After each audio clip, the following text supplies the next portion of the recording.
All right, let's welcome into Straight Fire. First time guest, but a living legend, former Notre Dame quarterback of the Washington Redskins at the time, Joe Theismann. Unbelievable. Joe Theismann, obviously living in Virginia. I grew up in Virginia.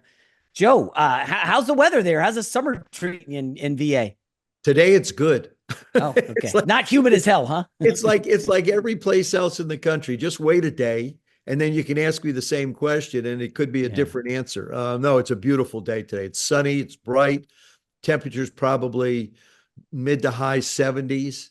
I mean, That's it not really bad. is. It's just an absolutely gorgeous day. And I've been doing all this promotion, Hmm. staring out the window for our American Century Golf Championship coming up. So it's a day why could it be raining a little bit? Make it a little Yeah. easier to get inside. So that's going to be in July 10th through 12th on Peacock and NBC. Yeah, obviously you're Correct. a big golfer in retirement, right? You're going to crush Well, that. this is our third. I'm not really retired. I still do a lot of motivational speaking and love Oh, the living nice. daylights out of it. So, but I do try and play as much golf as humanly possible. This is the 37th tournament. And as you mentioned, it's on NBC and Peacock between the 12th and the 10th and the 12th. And I've played in 36 of them. This will be my 36th tournament. So it's Jeez. funny to see how the scores have changed and my positioning Yeah. has changed over time. But American Century is such a fabulous company. I mean, when you take into consideration what they do, and I asked a buddy of mine one day, and we were talking about success, and he said, true success comes when you reach a certain point and you give things back. And American Century is one of those companies that gives away, actually donates 40% of its dividends to the Stour Institute for cancer research and research Mm. on diseases. I mean, it's an incredible company. They've been a sponsor for a number of years, decades for us. And we've added a feature this year. Actually, it was last year. It's called the American Century Championship Fantasy Golf Contest. And you can log on to, let me see, ACCfantasygolf.com. So Hmm. ACCfantasygolf.com. Log on there. I'll explain just briefly what it is, but you can get more details from the website. What we've done is they've broken us down into 5 different groups based upon your playing ability. You select one person from each group to be on your team, and it can change every day. If you win that day, you wind up winning 2 free tickets to next year's tournament. Oh, If you win wow. the overall, you get a $10,000. You have a $10,000 check to be able to present to the charity of your choice. So Damn. it's a neat contest. It was something we came up with. It was new, and it'll be about 80 players. We expect 70,000 people. Prize money is 750,000. So Jeez. it's gone up constantly, and I think first place is 150 grand. Wow. And You got any shot at getting first or no? no, I don't. No, Okay. Well, yeah. I've tried to always finish as I've gotten older. I've tried to finish towards the middle a little bit more. And last year I didn't do very well. Last year I had a bad Sunday. So hopefully this year I'll have 3 decent days and, Yeah. walk away a little more respectable. Yeah. So when I was growing up, Joe, in Northern Virginia, obviously the Redskins, Joe Theis, you guys were everything. And I remember I would like walk to school and the crossing guards would hand out Washington Redskins cards with Yeah. Joe Theismann, Joe Jacoby, the Hogs, all that stuff. You guys were everything in that DC area. I mean, to think about this current team with Jayden at quarterback and Dan Quinn maybe on the hot seat. So 2 years ago, they went to the NFC Championship. Last year, Jayden gets hurt. I don't Yeah. know what's in store for Washington. Do you think they can recapture that magic that they did 2 years ago and maybe get back to a Super Bowl? I think they can, but they can't recapture it in the fashion that they did 2 years ago. The last 5 games, roughly, of the season were all nail biters, Yeah. right down to the last minute, overtime, and everything else.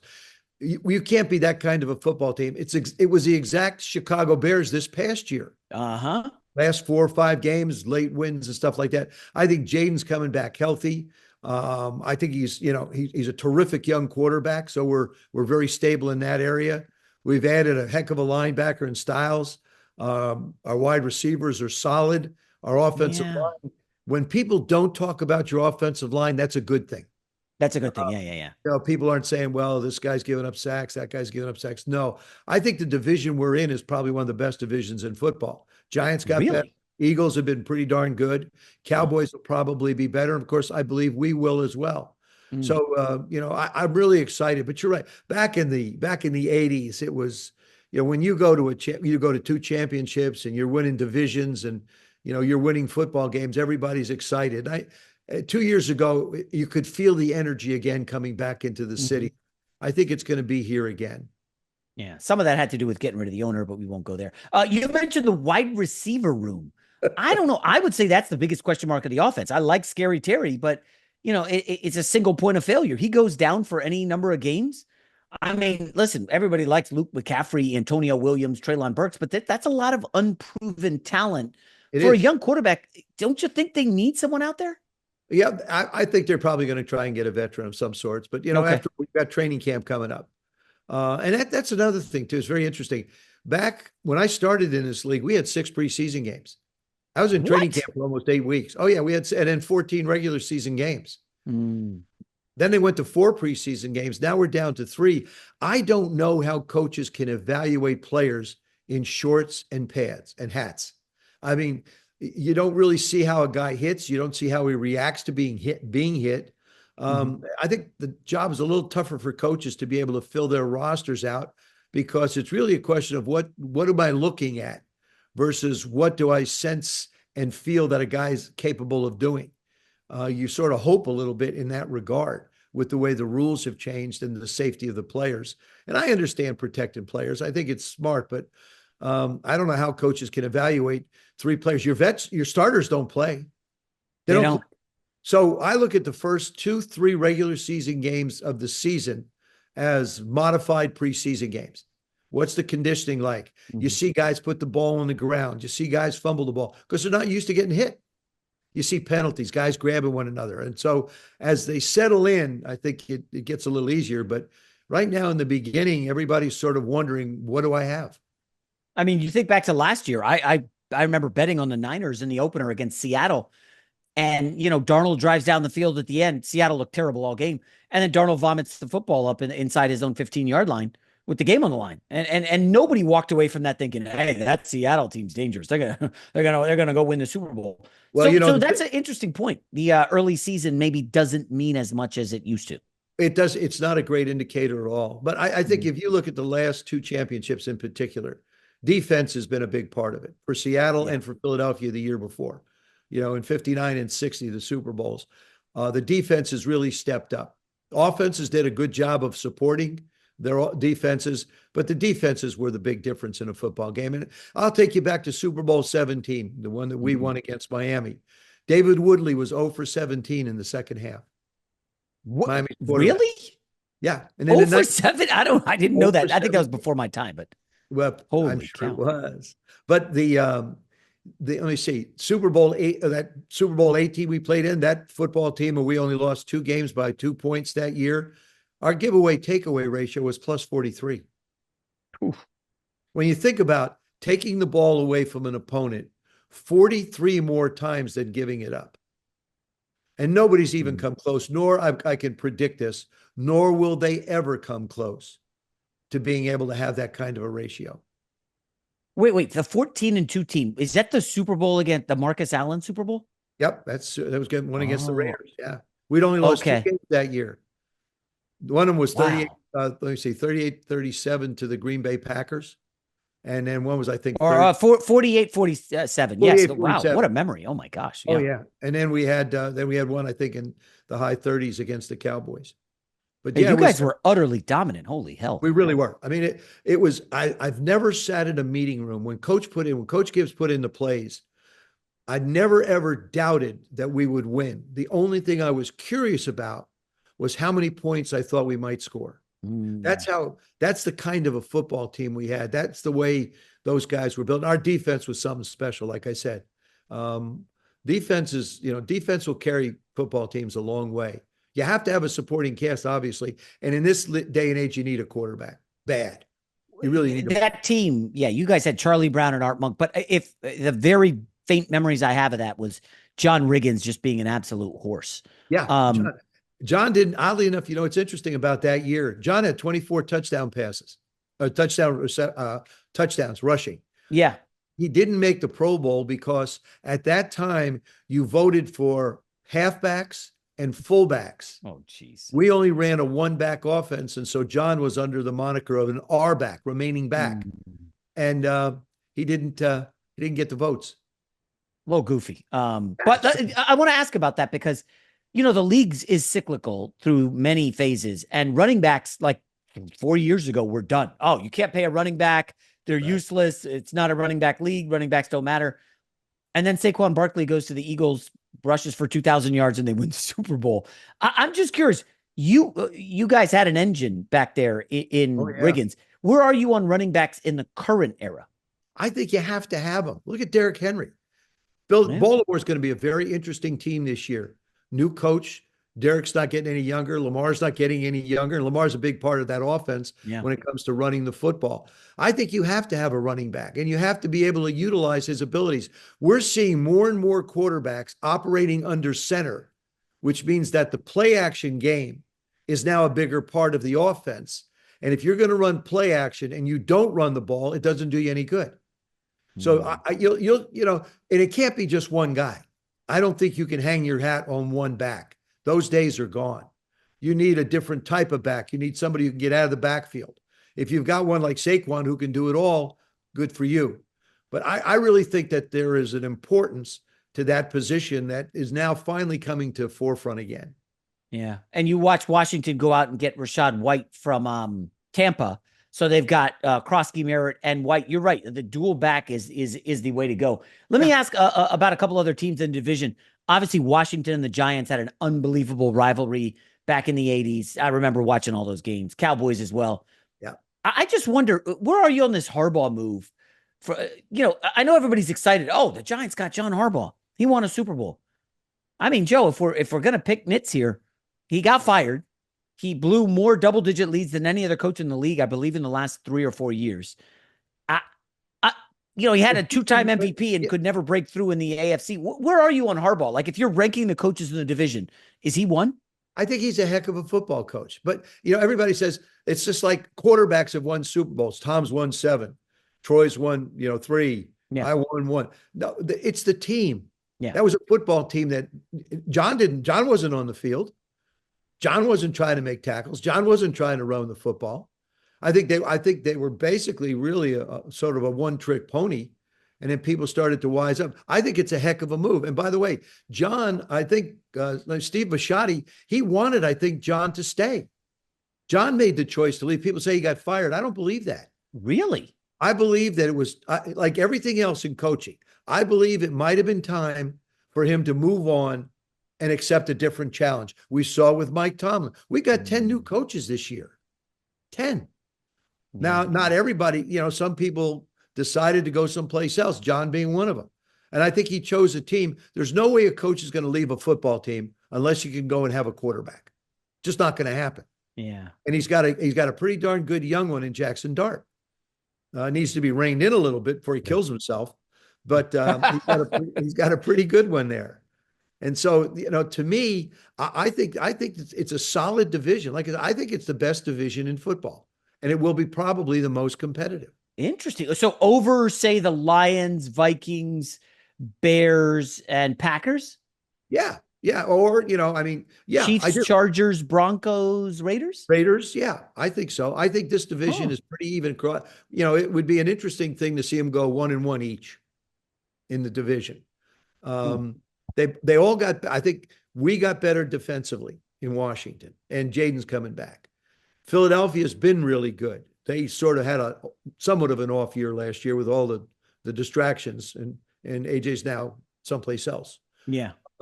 Dallas, I think, got better defensively. They were not good at all last year. Mm-hmm. And of course, I thought, as far as the talent level in New York on the defensive side of the ball, they're really good. And like I said, they're getting some of their people back. They were injured a lot. So, I think that is, you could argue and say other divisions are almost as competitive, but they always have one team in there that you're not certain of. And I think in this one, you can look at every one of them and say they got better. Interesting. Your take on the Rams trading for Myles Garrett. Obviously, you made a good point earlier. It's a team sport. Garrett is an upgrade over Jared Verse, but everybody's crowning the Rams this offseason. Are you buying it? Yeah, I am. Oh. They're all in. They're all in. They've got the weapons everywhere. Like I said, defense wins a championship. So, I mean, you're not going to outscore them, and they're going to put points on the board. Yeah. That's just the way that's the way Sean's designed this offense, to put points on the board. I think Miles going there was an indication. We don't care about young guys. We're not going to draft. We're not going to, we're not interested in developing guys. If we get one, great. But if we have a chance to get somebody special in this particular year, probably Matthews last year. So I think Sean went out and he put his football team together and he said, we're going to make a run at the Roses. We're going to do everything we can to be able to be in the Super Bowl and win the Super Bowl, because it's actually going to be in their home stadium. Remember, we're in SoFi this year. That's right, SoFi. Yeah. For 61. So yeah, I think they've loaded and said, okay, all in. All the chips are on the table. We're going after it. Hopefully everybody stays healthy, and if they do, I think they're the odds-on favorite to win. So no, you don't think Seattle could repeat at all? Anybody could repeat. Seattle certainly could repeat. It's a heck of a football team. But, like I say, injuries play such a big part of it as you go forward. But right now, I like the Rams. I really do. And we'll have a great indicator because they're in the same division. So you like the Rams in the NFC. Who you got in the AFC? That's a little more wide open. I don't see Kansas City falling too far away. Was New England's a one-time wonder with Drake? Yeah. Adding AJ, what's it going to do to that offense? And I saw somebody say that, adding AJ Brown would be like when Randy Moss went to the New England Patriots. No, Randy Moss was an absolute exception. Tom Brady threw 50 touchdown passes in one of the years that Randy was there, and he caught 23 of them. I just don't see the game being that way anymore. And I hope, are they going to be able to appease AJ? Are they going to be able to get him the ball enough to keep him to a point where, he's sort of happy? And I'm sorry. Maybe I am a little old-fashioned, but when you're on a football team and you're in a football game and you sit down on a bench and you start reading a book, I just think there's something wrong with the moon and the stars. I just don't get it. And I just don't know how people tolerate that. I really don't. You're there to support your team. If you're on offense and the defense is on the field, root them on. Yeah. It's part of the team. And if the offense is on the field, the defense should be there. That to me is one of the most baffling things I've ever seen in football, in this modern era of football. Now, I know back in the old days, guys would smoke a cigarette on the sidelines, maybe go grab a hot dog. I mean, those were the old days. I know that. Yeah. Like the old days. But this was something new that just I scratch my head over and just wonder, how do you tolerate it as a coach? How do you say it's okay? It's supposed to be a team game. And when you have individuals that decide to do what they want to do and don't really, operate within the realm of what I believe is a team, it makes me scratch my head quite a bit. Yeah. So, Joe, we could wrap up with this. So this kid, Brendan Sorsby at Texas Tech, it tried to go to the supplemental draft because there's just a mutiny going on in college football, which is a mess. Bottom line is he was a college kid at Indiana. He was redshirting on the team or not playing, and he was betting on sports. He, like $10 bets on wrestling and is the next pitch going to be a ball or strike? He bets on some of his own team. He bets on college football. And now he's getting busted and paying the price. But the NFL recently canceled the supplemental draft, which was his only avenue to the league this year. I don't know. I haven't seen any of your takes on this Sorsby stuff, but man, people are going crazy. They want this kid's head on a pike. I'm kind of sort of shocked. Again, I know he made 9,000 bets, Joe, but it was about $90,000, right? He wasn't cleaning. He wasn't moving lines in Vegas. It isn't a dollar amount. It isn't a dollar amount. Is when I know that gambling is a big part of what the NFL is all about, what athletics is about. We see it on college. People bet on college sports. People bet on professional sports. But when you're in the game, it's really supposed to be taboo. You're not supposed to do it. Basketball's got an issue where they've got some things going on. And this was a college kid that was betting. He was a player. and Player. he was Well, he involved wasn't in it. suiting up. He wasn't suiting up. But But yes, he he was did. involved in it, and they, the and evidently filed a lawsuit, and the Yeah. judge in Lubbock said, okay, you had a problem.